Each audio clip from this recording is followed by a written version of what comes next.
Avec un territoire presque 2 fois plus grand que la France, l'Angola dispose de pétrole, de gaz, de diamants, un potentiel économique exceptionnel, sans compter la richesse de sa biodiversité, qui devrait permettre de diversifier ses sources de revenus et développer ses infrastructures.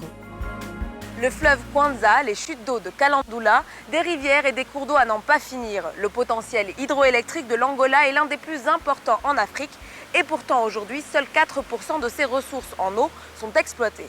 Une situation à laquelle le gouvernement compte remédier. Le barrage hydroélectrique de Laouka est l'une des étapes phares de ce gigantesque chantier.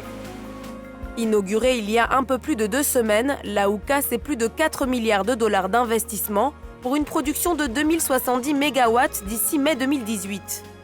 De quoi alimenter une ville d'au moins 8 millions d'habitants et ainsi doubler la capacité énergétique du pays, où 65% de la population vit aujourd'hui toujours sans électricité.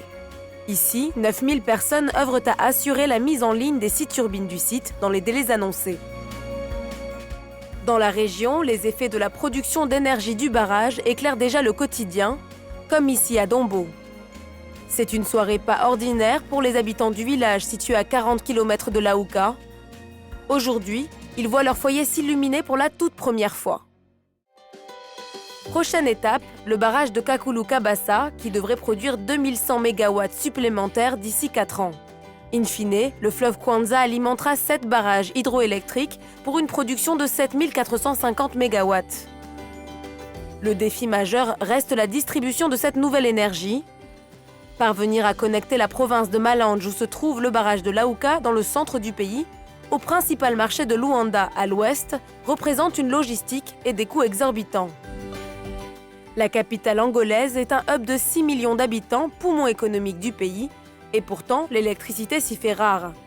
Pour la Société nationale de distribution, le projet d'électrification pose de nombreux défis et l'abandon du diesel une nécessité. 1 litre of diesel, 1 litre de diesel permet de produire 3 kWh. But Mais en ajoutant les coûts de la maintenance, vous savez, la vidange, l'huile, ainsi que l'investissement dans l'équipement, les personnes qui vont opérer le groupe, etc., ça coûte très cher. we are going to operate it, it's very costly. There is Un énorme projet de connexion est en cours. Il s'agit d'une étape importante dans la transmission de l'électricité. Le projet d'électrification a une grande priorité pour nous car sans cela, il est très difficile pour nous d'atteindre nos objectifs de développement durable. Dans des quartiers entiers de Luanda, les groupes électrogènes tournent à plein régime. Une dépendance au diesel qui a poussé Fernando Miguel à quitter Kikuxi après 9 ans et près de 10 générateurs obsolètes. C'est une lutte quotidienne car il n'y a pas d'électricité et il y a des quartiers où la situation est bien pire. Certaines personnes n'ont pas d'électricité depuis 15 voire 20 ans. Mais on espère qu'avec le barrage de Lucha et les autres projets d'électrification, on aura enfin du courant dans nos quartiers. Estamos com essa esperança que a energia chegue no bairro. Vous l'aurez compris, la capacité de production énergétique angolaise ne répond pas à la demande. Une demande qui grossit à mesure que le pays se développe. Selon les prévisions, la consommation moyenne en électricité par habitant devrait atteindre 1230 kWh en 2025 contre 375 en 2013.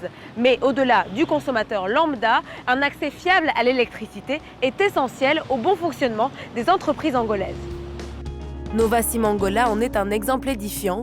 La cimenterie a investi 300 millions de dollars pour la production de clinker, la matière qui permet de fabriquer du ciment. Des unités qui fonctionnent 24 heures sur 24. A power cut for each minute. Lors d'une coupure d'électricité, pour chaque minute, il faut compter une perte de $500 pour cette usine. So we try to start up. Nous essayons de démarrer nos groupes électrogènes aussi vite que possible quand une coupure se produit, afin de préserver notre équipement. The actual condition of our equipment. So Auparavant, dans notre première usine, il y avait énormément de coupures. Nous faisions de notre mieux pour qu'elles soient fonctionnelles, mais c'était difficile. Mais aujourd'hui, avec les nouveaux projets entrepris dans le pays, on peut dire que la disponibilité et la qualité de l'électricité est satisfaisante. of good quality. Le programme d'électrification enclenché par le gouvernement n'en est encore qu'à ses premiers pas, mais c'est sur ce projet que l'Angola mise pour relancer son économie.